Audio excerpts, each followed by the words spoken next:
Puedo hablarte como productor ejecutivo de la Vinotinto TV. El trabajo nosotros, Bocha, nos los hizo muy complicado.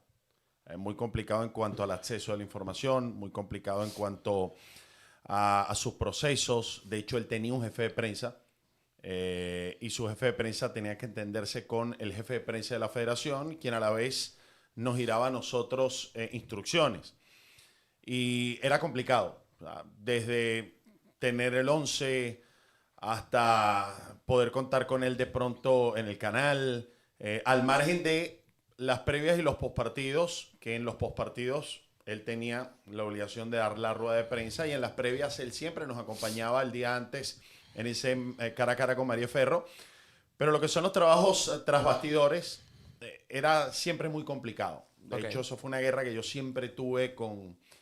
No voy a decir con la federación, porque yo con la federación no tuve ninguna guerra y ya seguramente ustedes me van a preguntar y hablaremos de eso más adelante, pero sí era con las formas de trabajo y con los manejos que tenía Fernando Batista. Eso es lo que tiene que ver con mi cargo en la Federación Venezolana de Fútbol.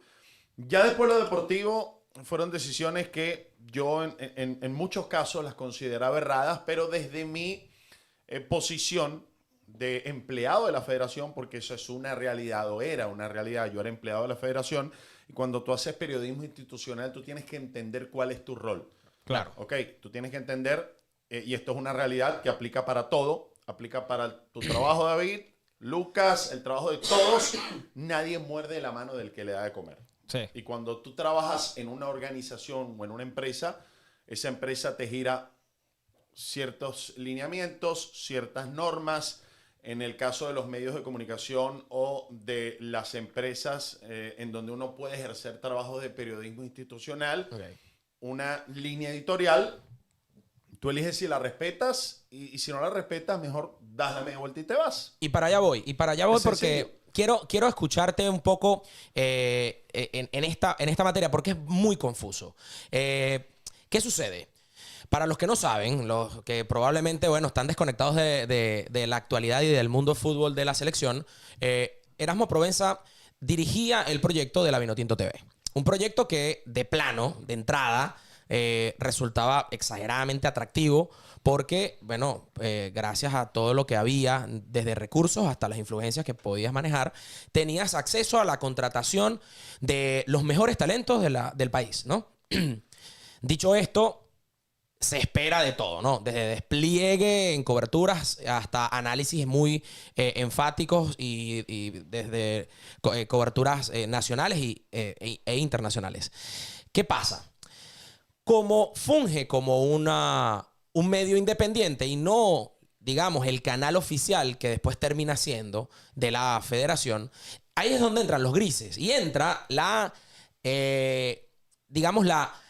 confusión de la gente. Porque hoy la gente, evidentemente, está muy confundida, pedía un tipo de análisis, un tipo de crítica distinto, porque evidentemente, es un canal, entre comillas, independiente, pero no es independiente. Esto es un apéndice de la federación. Entonces, esa es la parte que no sé si es que no se le supo, no la supo consumir bien la gente o la federación lo manejó distinto. Ahí es donde entra la confusión de la gente y lo que espera del canal, porque es muy complicado.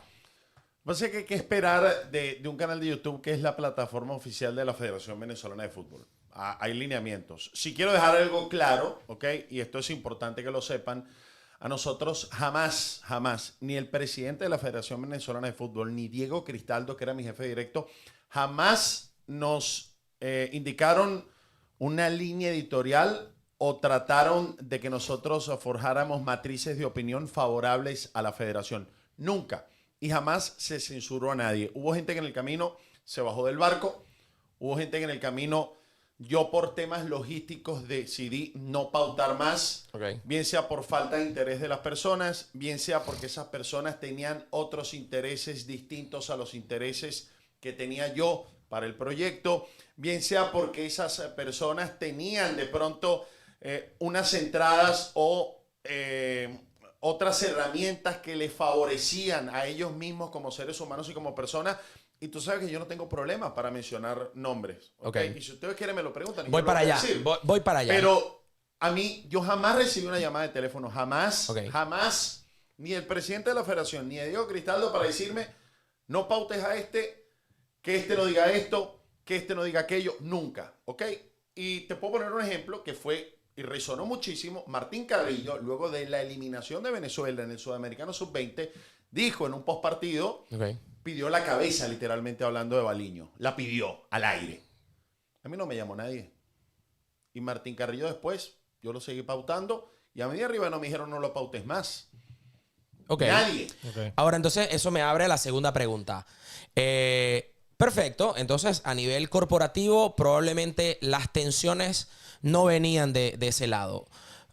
Hubo ese tipo de hilos por otro lugar, de otra manera, de otro aspecto, jugadores, algo que haya hecho que probablemente tu trabajo se haya visto condicionado, sí, o por lo menos tu libertad de expresión. Sí hubo un caso particular durante la Copa América en donde yo puse un tuit de que alguien por favor que le diga a Jefferson Soteldo y a Yangel Herrera que la Copa América había empezado. Aparte, muy bien. Sí, puse un tuit a mi estilo, muy satírico, muy sarcástico, pero con una verdad descomunal. Sí, pero tampoco tan pesado estuvo. O sea, normal. Normal, a ver, alguien que le avise a Soteldo y a Yangel que la Copa América empezó. Claro. Llamaron al presidente de la federación, que cómo era posible que yo como empleado de la federación haya puesto ese tweet. Me llamaron de la federación y me dijeron, ¿tú eres empleado de la federación o eres periodista? Tenían toda la razón. El error fue mío. Porque si yo en ese momento estoy fungiendo como periodista institucional, yo no puedo emitir esa opinión. Yo tengo que entender la posición de la federación y de inmediato borré el tweet. Claro. Y eso es una realidad, eso fue un error que yo cometí, producto del impulso, producto de pronto de la incomodidad, producto de la molestia, producto de que soy también aficionado de la selección de mi país, pero fue un movimiento que yo no tenía que haber hecho. Pero eso fue una realidad. Y escenarios como esos, yo en lo personal no tuve más, porque yo decidí entender cuál era mi rol. Mi rol era dirigir el canal de la Federación Venezolana de Fútbol para las previas y los postpartidos de la selección absoluta. Para que tengan un ejemplo, la rueda de prensa de hoy fue la primera en 2 años y medio que no se cubre en el canal de la Vinotinto TV.